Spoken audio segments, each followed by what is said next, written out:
Hello friends, a very warm welcome to Nix Academy app. I hope you are going to enjoy this entire session. Let's start with the first unit, which is accounts from incomplete records. Let's get into the introduction. So, incomplete records. What do you mean by incomplete records? If the accounts are not maintained as per the systematic requirements, or if there is going to be no checks and balances, then that will be called as incomplete records. So for this purpose, we will be learning in this chapter how to account for these incomplete records. So the meaning of incomplete records is some transactions are recorded fully, that is, for some transaction both debit and credit aspects are entered. For example, if cash is received, you know from whom the cash is received. If you paid the money, you know to whom the cash has been paid. But some transactions are partially recorded, that is, only one aspect is recorded. For example, you made a purchase, but you never recorded his name, just a purchase. Same way, all these transactions which are happening in the organization are not clearly maintained. So most of the transactions are going to be partially recorded, and this is what we call incomplete records. So what does this mean? Incomplete records are unscientific way of bookkeeping. It is also called a single entry bookkeeping system. So what are the features of this incomplete records? Number one, nature. As I told you, it is unscientific and unsystematic way of recording transactions. That is, you are not going to follow the debit and credit system, but you are just going to maintain whatever records are available with you. Next, what are the type of accounts maintained? In general, only cash and personal accounts are maintained. That means if someone has paid cash to you, you have noted down his name and cash. So you do a total of all the cash received during the day and whatever cash you paid, but you are not going to maintain a complete ledger of the transactions. And so what happens? The real and the nominal accounts are not at all going to be maintained. Only some transactions are maintained and some are omitted. Third one is lack of uniformity. There is no uniformity in recording of transaction among the different organizations. Let's assume I am a person who maintains incomplete records and there is one more person who is going to maintain incomplete records. Obviously, we are not going to maintain it in the same way. That is why the feature of incomplete records here means the lack of uniformity. The fourth one is financial statements may not represent true and fair view. It is obvious. Your books are incomplete, it is an unsystematic method, obviously you can't prepare the financials and it will not be reliable as well. Fifth point, suitability. It is not suitable for all organizations. It is only suitable for small organizations who are not able to maintain the books of accounts. The last point is mixing up of the personal and business transaction. Mostly, the small vendors will be maintaining these transactions along with their personal transaction. For example, if they have received cash and they have paid cash for their personal nature, but that will also be recorded in those books. So that is why we say it is a mixing of personal and business transaction. So let's summarize the features of incomplete records. Number one, it is unscientific and unsystematic. Number two, the type of account maintained is only cash and personal. Number three, there is lack of uniformity between the different organizations. Number four, the financial statements may not represent a true and fair view. They are not reliable.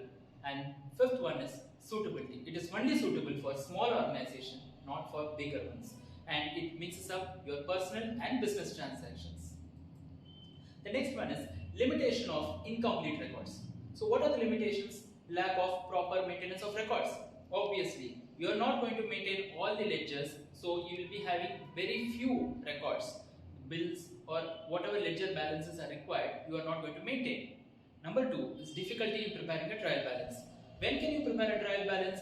Until your debit and credit balances are going to match, your trial balance is impossible to prepare. So the biggest limitation of incomplete records is that you cannot prepare a trial balance.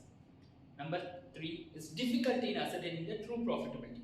How do you ascertain the true profitability? Only if you prepare the profit and loss account. But how can you prepare a profit and loss account when your accounts are incomplete? So it's very difficult. Number four is difficulty in ascertaining the financial position. The financial position is ascertained by how? By preparing the balance sheet. Where is your balance sheet? Your ledgers are missing, your accounts are not correct, they are incomplete, so balance sheet is out of question, so it is difficult to ascertain the financial position. Number 5 is the errors and frauds cannot be detected.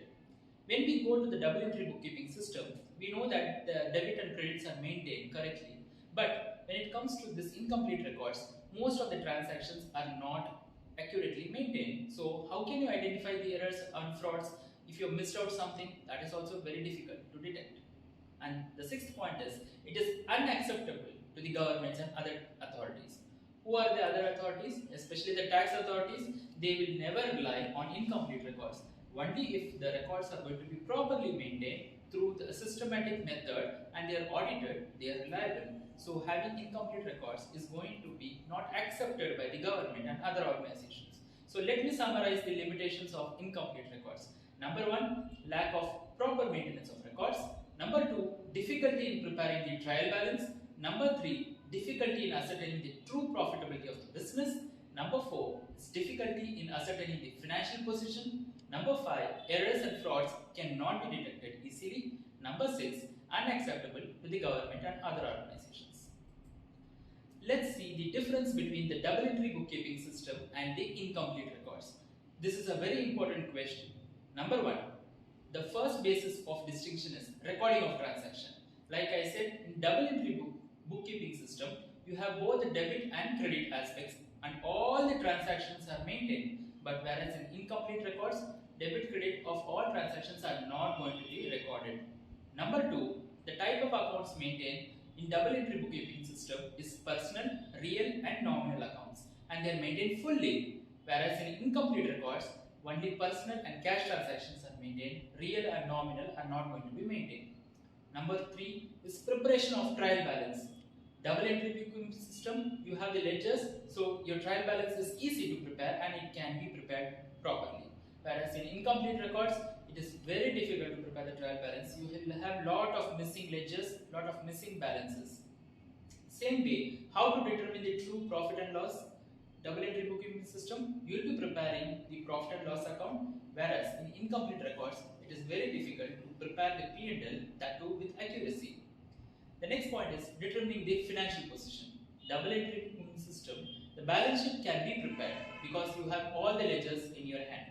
Whereas in incomplete records, your balance sheet is going to be missing because your ledgers are incomplete. Suitability, it is suitable for all organizations in a double entry bookkeeping system. Whereas in incomplete records, it may be suitable for only for small sole proprietary traders or partnership firms. Reliability, double entry system is reliable, whereas incomplete records are not at all reliable. Acceptability, the accounting records are acceptable to all users, like I said, whereas when it comes to incomplete records, they are not going to be accepted by the government or any of the tax authorities. So let's get into the next question, which is the differences between the statement of affairs and the balance sheet. Number one, the objective of statement of affair is that the statement of affairs is generally prepared to find out the capital balance. So you know that whatever asset balance is there, whatever the liability is there, the balancing figure is going to be capital. Whereas the balance sheet is prepared to ascertain the financial position. You know what are the different assets and various categories of liability, including the capital. Accounting system. The statement of affairs is prepared when the double entry bookkeeping system is not strictly followed. That means you don't have your accounts done properly. Whereas balance sheet is prepared when the accounts are maintained in double entry system and they are very systematic. What is the basis of preparation of the statement of affairs? It is not fully based on ledger balances. There are a lot of assumptions and very few ledgers are completely available. Whereas balance sheet is prepared exclusively on the basis of the ledger balances. Whatever is the closing balance the ledger will be taken up for the balance sheet preparation. Reliability. The statement of affairs absolutely is not reliable at all, but balance sheet can be relied because it is going to be prepared in a systematic manner. What are the missing items? It is in the statement of affairs, it is very difficult to trace any item if it is going to be omitted or it is going to be missed. Whereas in balance sheet, these items can be traced easily because you will have some differences in the balance sheet and you will be able to go back and find out why this balance sheet did not tally. But that is not the case with the statement of affairs. So what are the steps to be followed to prepare the final accounts of an incomplete record? They are easy 3 steps. Number 1 is opening the statement of affairs, which will be prepared to ascertain your opening capital. Like I said, the assets are there on the right side. there is the other items of liability which you have identified, and the balancing figure is going to be your capital. The second step is going to be finding out the missing figures. So how do you find these missing figures? Number one, this can be done by preparing the memorandum of accounts or making adjustments to the existing figures. For example, let's see one. It may be necessary to prepare a cash book, okay, and find out what are the missing items such as the cash purchases, cash sales, etc. Number two is by preparing the total debtors account or total creditors account. Credit sales and credit purchases can be ascertained. Bills receivable account and bills payable account are also prepared to find out the balances of the bills receivable and payable account respectively. Once you are done with finding out all these items, then the final step is to prepare the trading profit and loss account and your balance sheet. So let me summarize once again the steps to be followed to prepare the final accounts of incomplete records. Number one, you do your statement of affairs. Number two, you find out the missing figures. How do you do that? You do that by preparing the cash book. Next, you prepare the total debtors account, total creditors account, credit sales, credit purchases are going to be ascertained, bills receivable account, bills payable account, and you are going to find out the balance of bills receivable and bills payable respectively. And the final step is to prepare your trading profit and loss account and your balance sheet. So let's look at the debtors account format. If you see debtors, that itself is going to be a debit balance. That's why we see the opening balance on the debit side. So to balance brought down, we are going to mention the opening balance of debtors. And on the debit side, you have sales. Okay, so you must be knowing that debtors, when you make a sale and this amount is receivable, this is going to be called as credit sales. If it is going to be cash sales, it will be on the credit side as buy cash because you have received the cash. Same way, if you received any check, that will be buy bank on the credit side. And if you receive any discount on the transaction, that will also be credited on the debtors account. Same way, if whatever sales you made has been returned back, that will also be on the credit side as buy sales return. And if any of your sales has turned out bad, then that will be credited as bad debts on the credit side. And then whatever bills receivable you receive, that will be credited as buy bills receivable. And then whatever checks got dishonored, you will mark it as to bank account as checks dishonored, and then bills dishonored if any will be to bills receivable account, and thus we arrive at the closing balance of the debtors.